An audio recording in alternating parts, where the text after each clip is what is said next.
সুপ্রিয় শিক্ষার্থীবৃন্দ, সবাইকে শুভেচ্ছা। এইচএসসি ভূগোল প্রথম পত্র সৃজনশীল সকল প্রশ্নের উত্তর, পঞ্চম অধ্যায় জলবায়ুর উপাদান ও নিয়ামক।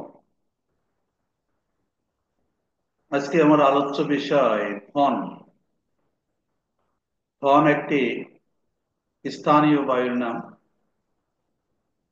ফন, চিনুক, বোরা এতে এগুলো স্থানীয় বায়ু। বায়ু প্রবাহ নিয়ে আমি আলোচনা করছিলাম আজকে এই পর্বে। আমার 30তম ক্লাস।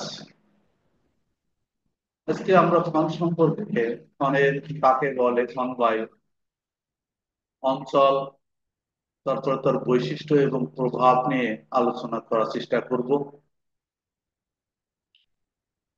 তাহলে আমরা আলোচনায় চলে আসি। নিচে আমার এই ছবি সহ দেওয়া আছে, এটা আমার ইউটিউব চ্যানেল।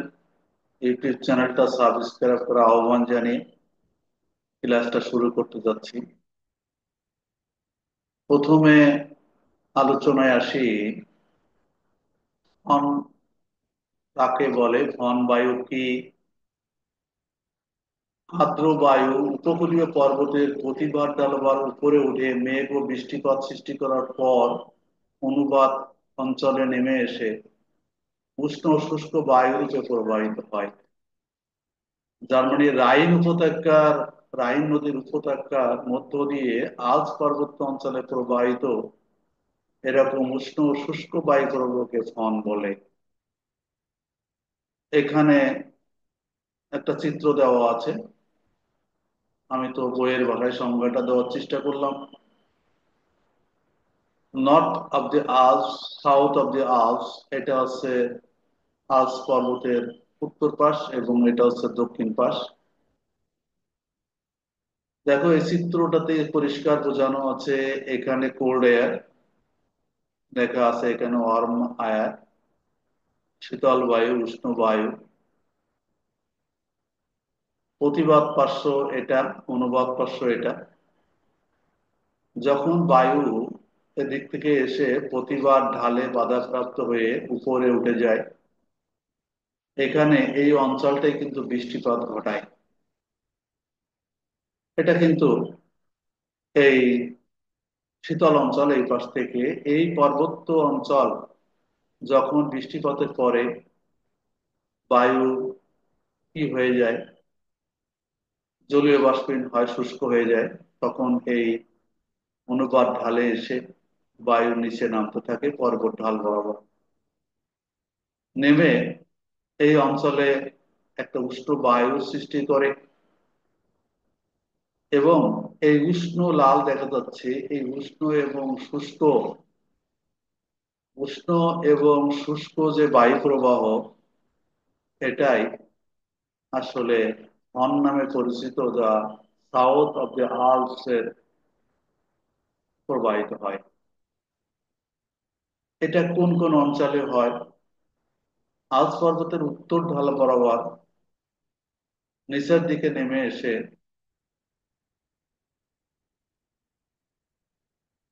রাইন নদী উপত্যকা ও সুইজারল্যান্ড সহ মধ্য ইউরোপের বিস্তীর্ণ সমভূমি অঞ্চলে ফন বায়ু প্রবাহ তার বিস্তার লাভ করে থাকে, প্রভাব বিস্তার করে। তাহলে এটা কি হলো, যে রাইন নদী উপত্যকা, তারপরে সুইজারল্যান্ড সহ মধ্য ইউরোপের বিস্তীর্ণ অঞ্চল ব্যাপী এই বায়ু প্রবাহটা প্রভাব বিস্তার করে থাকে। এখানে আমরা একটা চিত্রের মাধ্যমে দেখানোর চেষ্টা করেছি। আমরা জানি এই যে এখানে যে আল্পস পর্বত আছে ইউরোপ,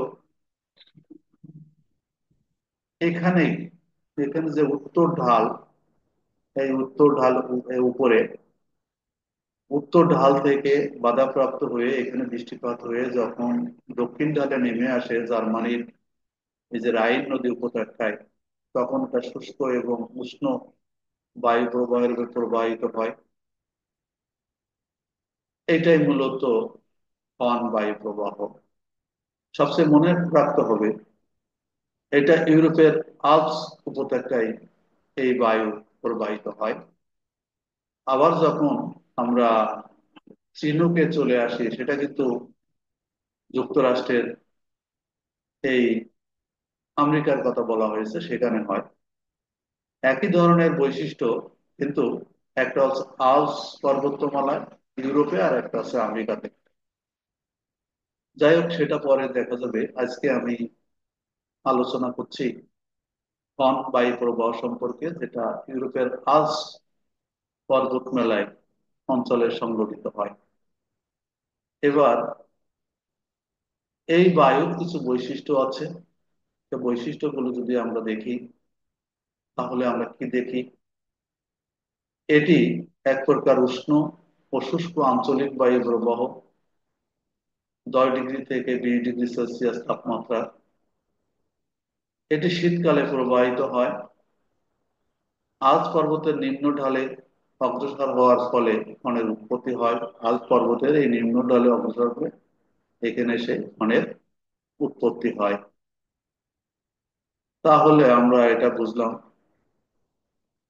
এইবার এই ফন বায়ু প্রবাহের কিছু ফলাফল বা প্রভাব আছে, সেগুলো সম্পর্কে আমরা আলোচনা করার চেষ্টা করি।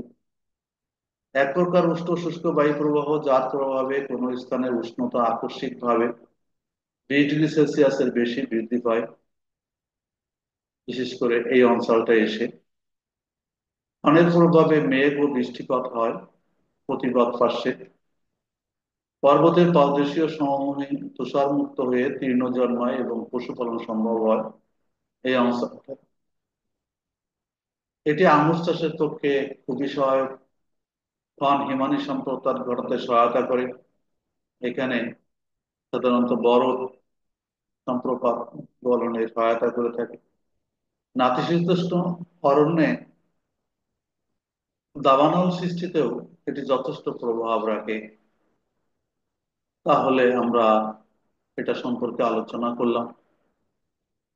এবার আমরা যদি এখানে আসি, cool moist air approaches the windward side of the mountain.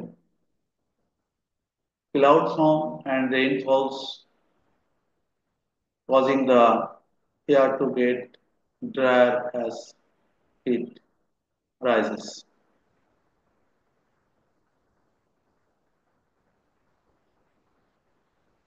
Turbulence over the mountains draws more moisture out of the air and forces downward. As the air travels down the leeward side of the mountains, dry, sunny conditions and increased air pressure combine to heat and strengthen the winds. On dry on winds are formed. সবাইকে অসংখ্য ধন্যবাদ জানিয়ে আজকের মতো এখানে শেষ করি। আল্লাহ হাফেজ।